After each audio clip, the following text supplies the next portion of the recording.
નમસ્કાર મિત્રો, તાપી જિલ્લાની એકમાત્ર number 1 news channel Samaykranti news બુલેટિનમાં વિગતવાર સમાચાર નિહાળો.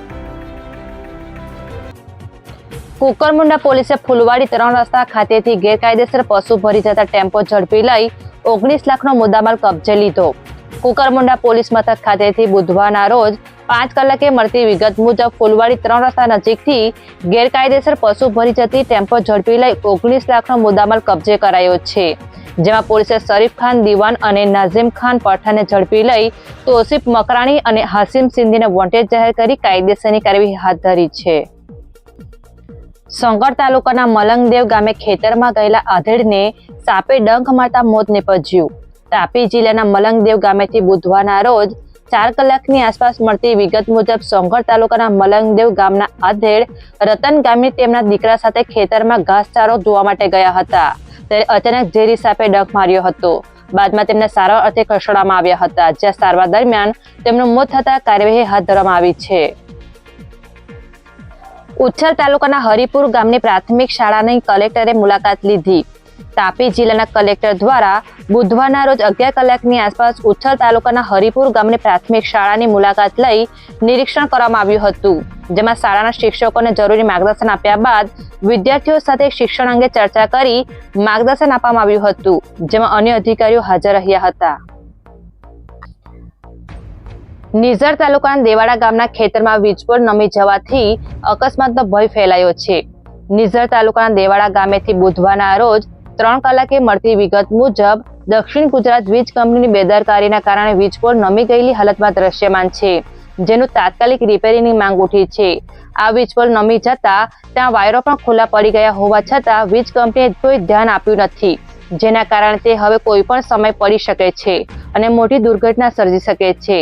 આ મામલે સ્થાનિકોએ તાત્કાલિક કાર્યવાહીની માંગ કરી છે. સોંગઠ તાલુકાના કીકાકુઈ ગામે યુવતીને સાપે ડંખ મારતા સારવાર અર્થે ખસેડાઈ. તાપી જિલ્લાના જનરલ હોસ્પિટલ ખાતેથી બુધવારના રોજ 5 કલાકે મળતી માહિતી મુજબ સોંગઠ તાલુકાના કીકાકુઈ ગામના મોટા ફળિયામાં રહેતી સ્વાતિબેન ગામેત નામની યુવતીને ઘરમાં સાપે ડંખ મારતા સગા સંબંધીઓ હોસ્પિટલમાં સારવાર લઈ આવતા સારવાર આપવામાં આવી રહી હોવાની માહિતી પ્રાપ્ત થઈ છે. તાપી જિલ્લા ભાજપ દ્વારા કોમ્યુનિટી હોલ ખાતે કાર્યક્રમનું આયોજન કરાયું. તાપી જિલ્લાના ભાજપ સંગઠનના પ્રભારી અને પ્રમુખ તેમજ જિલ્લા પંચાયતના પ્રમુખ સહિતના હોદ્દેદારોની હાજરીમાં કોમ્યુનિટી હોલ ખાતે આગામી દિવસોમાં યોજાનાર વડાપ્રધાનના જન્મદિવસના કાર્યક્રમ અંગે બેઠક યોજાઈ હતી, જેમાં વિવિધ મુદ્દે ચર્ચા કરી માર્ગદર્શન આપવામાં આવ્યું હતું, જેમાં ભાજપના અગ્રણીઓ હાજર રહ્યા હતા. ધમોડીના મંદિર ફળિયામાં રસ્તાની બિસ્માર હાલતથી ગ્રામજનો પરેશાન. સોંગઠ તાલુકાના ધમોડી ગામના મંદિર ફળિયા તરફ જતો રસ્તો અત્યંત બિસ્માર હાલતમાં છે. બુધવારે 4 કલાકે મળતી વિગત મુજબ છેલ્લા ઘણા સમયથી આ રસ્તા પર મોટા ખાડા પડી ગયા છે અને વરસાદના કારણે તેમાં 1 ફૂટ જેટલું પાણી ભરેલું રહે છે. આ ખાડાઓ અને પાણીના કારણે વાહન ચાલકો અને રાહદારીઓને ભારે મુશ્કેલીનો સામનો કરવો પડી રહ્યો છે. સ્થાનિક રહીશો અનેકવાર રજૂઆત કરી હોવા છતાં તંત્ર દ્વારા આ સમસ્યાનું નિરાકરણ લાવવામાં આવ્યું નથી. ઉચ્છલ તાલુકાના પાખરી ગામની ગ્રામ પંચાયતની કલેક્ટરે મુલાકાત લઈ નિરીક્ષણ કર્યું. તાપી જિલ્લાના ઉચ્છલ તાલુકાના પાખરી ગામની ગ્રામ પંચાયતની બુધવારના રોજ 1 કલાકની આસપાસ કલેક્ટર દ્વારા મુલાકાત લઈ નિરીક્ષણ કરવામાં આવ્યું હતું, જ્યાં તલાટી અને સરપંચ જોડે જરૂરી ચર્ચા કરી માર્ગદર્શન આપવામાં આવ્યું હતું, જેમાં સ્થાનિક અધિકારીઓ હાજર રહ્યા હતા. ડોલવણ તાલુકાના કલકવા ગામના યુવકે ઝેરી દવા પી લેતા જનરલ હોસ્પિટલમાં સારવાર અર્થે ખસેડાયા.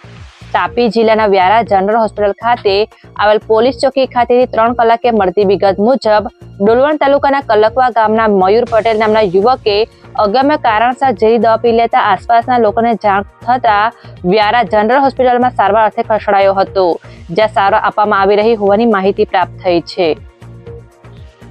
સમયક્રાંતિ ન્યૂઝ ચેનલમાં તાપીના સમાચાર મેળવવા માટે ચેનલને યુટ્યુબમાં જઈ સબસ્ક્રાઇબ અવશ્ય કરી લેશો અને લિંક તમારા મિત્રોમાં શેર કરશો. આવતીકાલે ફરી મળીશું નવા સમાચારના અપડેટ સાથે. આભાર.